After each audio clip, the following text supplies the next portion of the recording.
جمهور الاهلي لما بيرفع شعار كده في التالتة شمال في مدرجاته في اي مباراة بالنسبة للاهلي في الدوري، وتلاقي جمهور الاهلي كاتب على اليافطة ديت الشعار بتاعه بيقول كله بيعيش الوهم وفي الاخر الاهلي هو اللي بيكون بطل الدوري.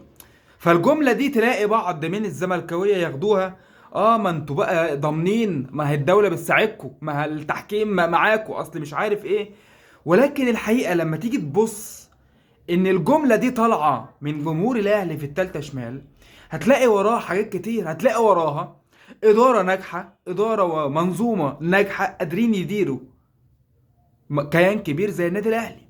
هتلاقي جهاز فني قوي قادر يدير، وبعيد عن الجهاز الفني القوي هتلاقي لعيبه قادره انها تشيل اسم النادي الاهلي وحاسين بقيمه جمهور النادي الاهلي، وجمهور الاهلي عنده ثقه كبيره فيها. فالجمله الشهيره ديت يا معلم مش جاي من فراغ. اما انت كزملكاوي او من بعض الزملكاويه، لان انا مش واحد منكم خالص بنفس تفكيركم وعقليتكم ديت، اللي انتوا دايما بترموا الفشل او بترموا عدم فوزنا باي بطوله بايه؟ بالمؤامرات والتحكيم، واصل احنا خسرنا بسبب التحكيم، واصل الدوله عايزه تكسب الاهلي، اصل الدوله عايزه الاهلي يكسب علشان الناس تفرح اكتر ومش عارف ايه، والكلام الجانبي اللي ملوش اي لازمه ده. ولكن في النهايه هتلاقي على ارض الواقع وعلى حاجه ملموسه وحاجه انت شايفها بعينك، هتلاقي الزمالك هو اللي بنفسه بيفرط بفوزه بالدوري، مع الناحية التانية الأهلي بيستغل الكلام ده وبيقدر يفوز.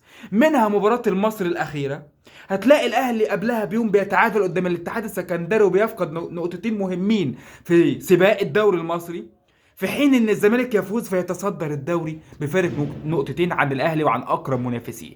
ولكن لعيبة الزمالك وإدارة الزمالك منها اللي ما قدرتش إنها تجيب صفقات كويسة ولعيبه ببلاش واي لعيبه وخلاص وبالسلام، ونقعد نتكلم عليهم وخلاص، ونقعد ننفخ وبلالين، ولعيب عاوز يجدد زي زيزو وعبد الله السعيد وناصر ماهر وشيكابالا البوم طخ وكل الكلام اللي احنا عارفينه ده.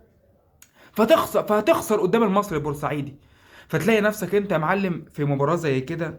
هو طب انا دلوقتي ابرر خساره المصري ازاي؟ لا، ما فيش اي خطا تحكيمي، بالعكس بل بالعكس ما فيش اي خطا تحكيمي.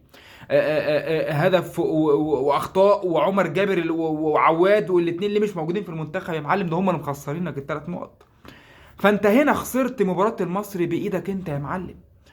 الناحية التانية الأهلي هيستفاد بفوز المصري، لأن دايما السباق خد بالك ما بين الأهلي والزمالك. سيبك من أي فريق تاني، سيبك من أي فريق تاني، دايما السباق على لقب الدوري أهلي زمالك.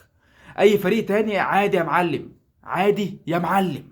ولكن في النهاية الأهلي والزمالك والكل يعيش الوهم، بس الاهلي هو اللي يكون البطل في النهايه. احفظ الفيديو ده وخليه عندك عشان لما نرجع في الاخر هتلاقي الاهلي هو البطل، وهتلاقي بعض الزملكاويه بيدوا تبريرات للفشل اللي حصل وعدم فوزنا بالدوري، ويقول لك تحكيم واصل دوله. كفايه عظمه لحد كده.